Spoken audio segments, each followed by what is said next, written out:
Bom dia, amados. Que a graça e a paz do Senhor Jesus esteja sobre você, sobre a sua mente, sobre o seu coração, sobre a sua casa, em nome de Jesus.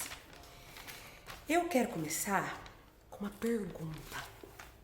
A última vez que eu falei aqui no devocional foi para falar da maneira que nós ouvimos, né?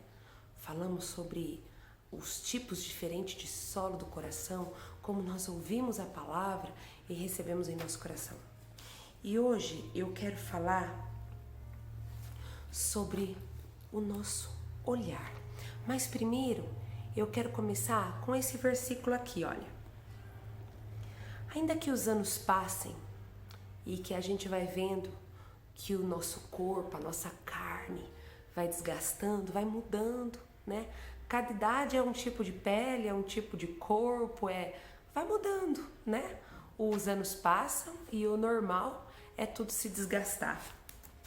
Embora o nosso exterior esteja se desgastando ao longo dos anos, interiormente somos renovados dia após dia.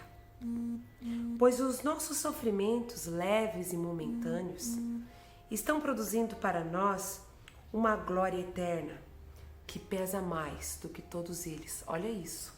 Pense em tudo que você já sofreu, em tudo que você já passou, em todas as tribulações que você enfrentou até aqui. Não se compara o peso das tribulações, do seu sofrimento, da sua dor, da sua lágrima, comparada à glória que há de vir, o peso da glória que há de vir. Produzimos então para nós uma glória eterna que pesa mais do que todos eles, né? Do que todo esse sofrimento, do que tudo que já passou. Assim, fixamos os nossos olhos naquilo que se não vê. Fixamos os nossos olhos naquilo que não se pode ver. Pois o que se vê passa rápido, é transitório. Mas o que não se pode ver é eterno. E agora eu quero começar com uma pergunta nessa manhã. Você tomando seu cafezinho aí, né? Delícia, quem ama café, chá. Você está tomando seu café, seu chá aí e pergunta agora. Faz essa pergunta para você mesmo. O que me atrai mais, assim? O que eu dedico mais esforços na minha vida? Para as coisas que se vê, para as coisas que não se vê. O meu coração palpita de alegria, de entusiasmo, mais pelas coisas que se vê, pelas coisas que não se não vê. E agora eu quero fazer um paralelo.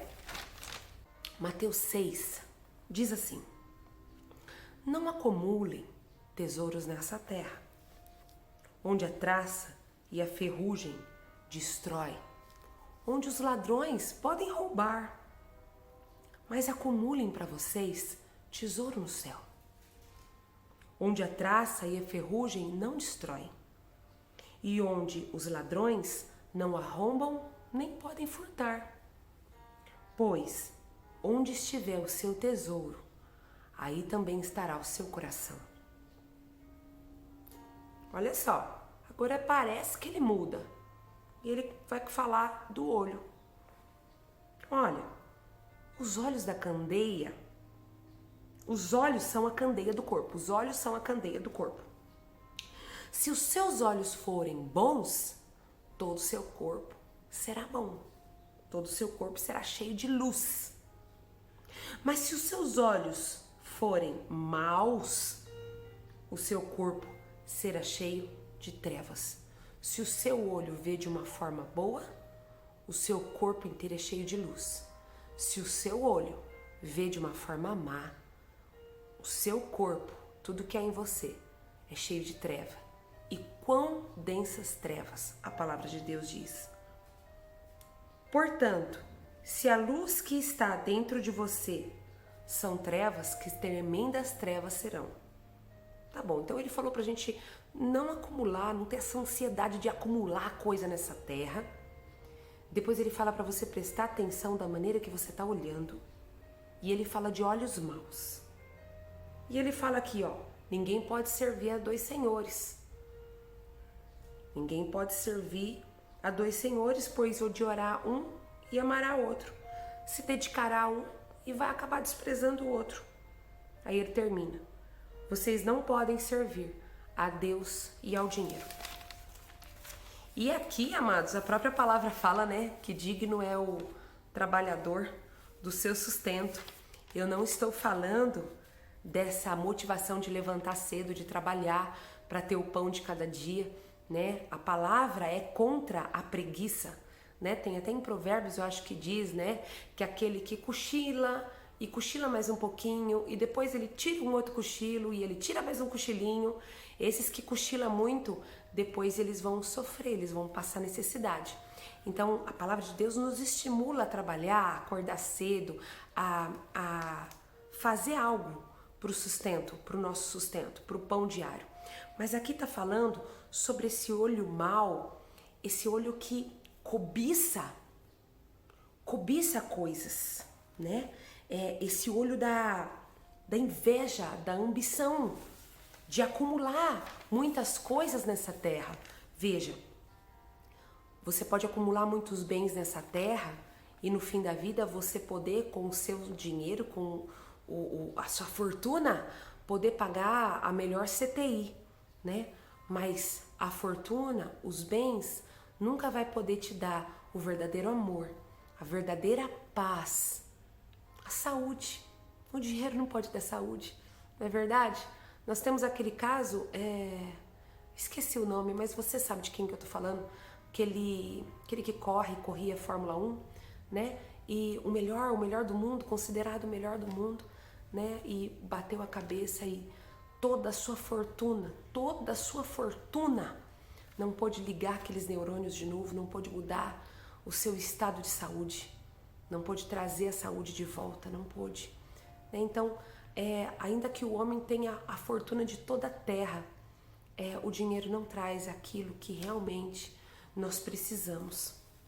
A paz, a saúde, o amor, a felicidade, a verdadeira felicidade, a salvação, né?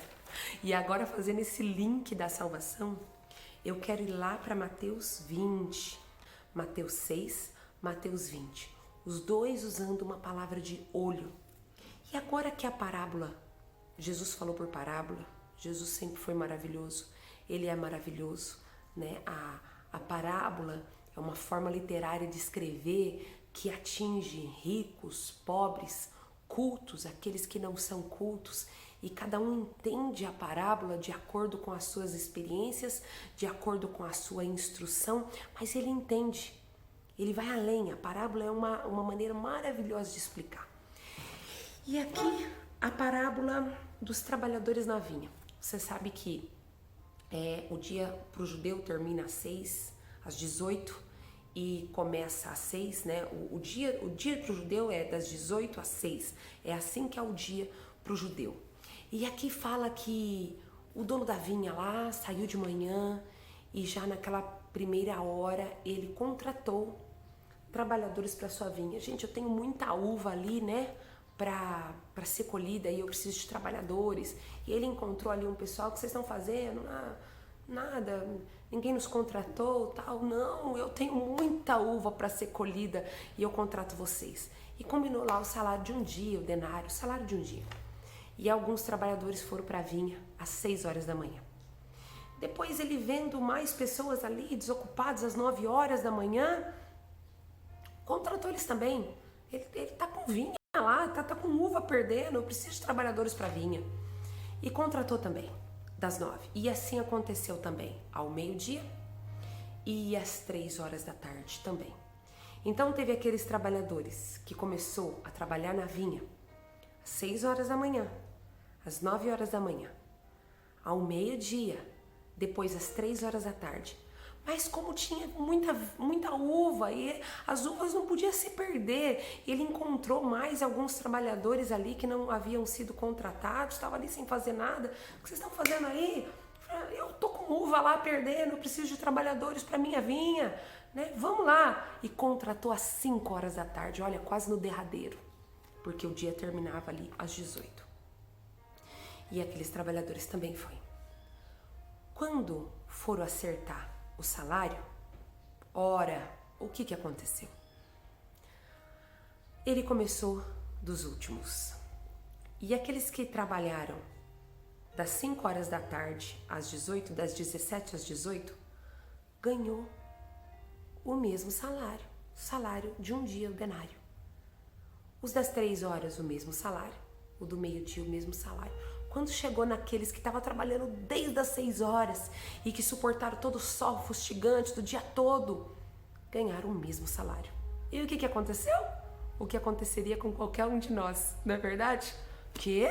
Eu tô trabalhando aqui desde as 6 horas da manhã e aquele que começou a trabalhar às 5 horas da tarde vai ganhar a mesma coisa que eu, que aqui, ó, suei o dia todo. Não, isso é injusto. Tá bom, vamos lá ver. Aí nós encontramos a palavra aqui de novo, do olho. Olha aqui. Vieram os trabalhadores contratados por volta das 5 horas da tarde e cada um recebeu um denário. Quando vieram os que tinham sido contratados primeiro, esperavam receber mais, mas cada um deles também recebeu um denário. Quando o receberam, começaram a se queixar, dizendo: estes homens contratados por último trabalharam apenas 1 hora. E o Senhor os igualou a nós, que suportamos o peso do trabalho e o calor do dia inteiro. Mas o dono da vinha respondeu: presta atenção nisso. Amigo, não estou sendo injusto com você. Você não concordou em trabalhar o dia todo por um denário? Receba o que é seu e vá. Eu quero dar ao que foi contratado por último o mesmo que eu lhe dei. Não tenho o direito de fazer o que eu quero com o meu dinheiro? Agora aqui. Ou são maus os teus olhos, porque eu sou bom? Ou são maus os seus olhos, porque eu sou bom? Amados, nós sabemos que especificamente essa parábola da vinha, do capítulo 20 de Mateus, fala sobre a salvação, né? E que o Senhor tem muitas uvas aí, perdendo nos cachos, caindo. As uvas são o quê? As vidas que precisam ser salvas. O dono da vinha é o Pai. E ele chama, ele mandou Jesus, enviou Jesus, e Jesus falou por algumas vezes: os campos são brancos, os campos estão brancos. A colheita é muito grande, mas os trabalhadores são poucos. Então, faz uma referência à salvação, sim, que alguns conhecem a Jesus nos primeiros anos da sua vida, entregam a sua vida aí aos 12, 13 anos e tem toda uma vida para trabalhar para o dono da vinha. Outros vêm para Jesus aí na casa dos seus 30, 40, outros na casa dos 50, outros conhecem Jesus no derradeiro, aí com seus 75, 80 anos, tem pouco tempo para servir Jesus e já partem. Alguns conhecem Jesus no leito de hospital e já partem. E da mesma maneira que aquele que trabalhou uma vida inteira para Jesus vai morar com o Senhor e terá o direito à salvação. A salvação, estou falando de salvação. Aquele que trabalhou 50, 60, 70 anos para Jesus tem direito à salvação. O ladrão da cruz, lembra? Que olhou para Jesus, pediu perdão dos pecados ali: lembre-se de mim quando estiver no seu reino. E Jesus falou para ele ficar tranquilo, que ele estaria com ele. Que tempo que aquele ladrão teve de fazer alguma coisa, alguma obra para Cristo? Nenhum. Mas ele também vai desfrutar da salvação, porque a salvação não vem por obras. Lógico que se você tem 70 anos nessa terra, conhecendo a Jesus, a consequência de conhecer Jesus, a consequência do amor dele derramado sobre a sua vida, você não consegue ficar cochilando. Você quer trabalhar, você quer falar de Deus, você quer converter, você quer levar as vidas ao Senhor, você quer ajudar, você quer transbordar em amor, você quer estender a mão, você quer ajudar o seu próximo, você quer fazer. As obras é consequências. Mas aquele ladrão não teve tempo. Muitos que conhecem Jesus no leito de hospital, à beira da morte, não tem tempo de fazer nada para Jesus. Eu falo isso, né, por ter vivido isso na minha casa. Meu pai entregou a vida dele ao Senhor Jesus no leito de hospital. No leito de hospital. E poucas horas depois, ele foi levado. E foi uma experiência maravilhosa que ele viu os anjos, ele viu muitas coisas. E o médico dizia que a morfina não daria conta mais de tanta dor, né, que ele estava sentindo. E ele foi... É muita coisa para falar, eu não vou falar, o vídeo não é por isso, mas eu quero dizer que quando ele contemplou a glória do Senhor ali nos instantes que ele estava partindo, ele foi liberto daquela dor e aconteceu coisas maravilhosas, sabe? E embora o médico falou que ele não estivesse lúcido, ele teve a plena lucidez da glória de Cristo, sim. E meu pai não teve tempo para fazer nada para Jesus, nada. Mas ele foi salvo. Essa parábola de Mateus 20, tudo bem, fala sobre isso. Mas quando ele diz aqui, ó, ou seus olhos são maus, ou são maus os teus olhos, porque eu sou bom. Esses olhos maus é a mesma raiz dos olhos maus de Mateus 6, que fala sobre as riquezas. E eu quero terminar chamando atenção para isso, para o perigo dos nossos olhos serem maus, no sentido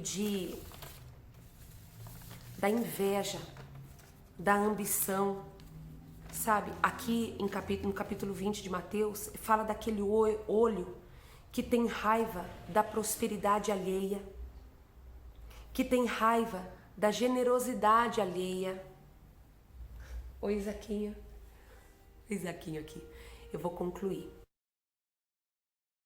Irmãos, Mateus 6, Mateus 20, nos fala de coisas muito além, muito mais poderosas, muito mais maravilhosas. Vamos continuar trabalhando pelo pão de cada dia, sim. Mas não vamos gastar toda a nossa energia no sentido de voltar todas as nossas forças para obter riqueza. Voltar todas as nossas forças para obter coisas dessa terra. O Senhor fez um paralelo de Mateus 6 e Mateus 20 sobre olho mau. E o olho mau está diretamente relacionado àquele olho que cobiça as coisas dessa terra. E como mostra também em Mateus 20, embora está falando da salvação, mas ele faz uma comparação do olho mau usando o mesmo termo de Mateus 6, que tem a ver com aquele olho que não aguenta a prosperidade alheia. Aquele olho que fala, poxa vida, mas aconteceu com o outro, não aconteceu comigo. Que não aguenta a bondade, a generosidade alheia. Assim como o nosso Deus é generoso e bom, que não importa que uma pessoa trabalhou 70 anos para ele, tá bom, beijo. Que não importa que uma pessoa trabalhou 70 anos na vinha, colhendo vidas para o Senhor, ou aquele que aceitou Jesus no leito de morte, lógico, infelizmente não podendo fazer nada para o Senhor, mas tem salvação. Oh meu Deus, por que isso? Porque Deus é bom, porque Deus é generoso, porque a graça dele não dá para explicar, é o favor imerecido. Que eu e você também possamos ser bons, possamos ser generosos, possamos ter esse olho, como diz que o nosso olho é a candeia do corpo, que o nosso olho possa ser bom, possa ser generoso. Sabe, às vezes você percebe a tristeza invadindo o seu coração e muitas vezes a tristeza e o desânimo invadem o coração porque você tirou o olhar de Deus e colocou o olhar nas coisas desse mundo, colocou o olhar nas preocupações desse mundo, sabe? Se você é emocionalmente mais atraído pelas coisas que esse mundo pode oferecer do que pelas coisas que tá aqui, ó, disponível para você na palavra. Meu Deus, os dons espirituais, o poder da oração, a alegria da intimidade do relacionamento com Deus. Enfim, eu termino essa palavra clamando ao Senhor, me unindo a você em oração nesse momento, pedindo que no nome do Senhor Jesus, o seu olhar, o meu olhar, possa ser bom. Que o nosso corpo seja cheio de luz. Que o nosso olhar, que a nossa ambição, se assim eu posso dizer, esteja nas coisas que eu posso receber dele. A palavra fala, eu nunca vi, né, um servo de Deus mendigar o pão. Pode ter certeza que se você buscar em primeiro lugar as coisas de Deus, nada vai te faltar. Deus sempre vai providenciar. Anime-se em cavar profundo nos tesouros espirituais.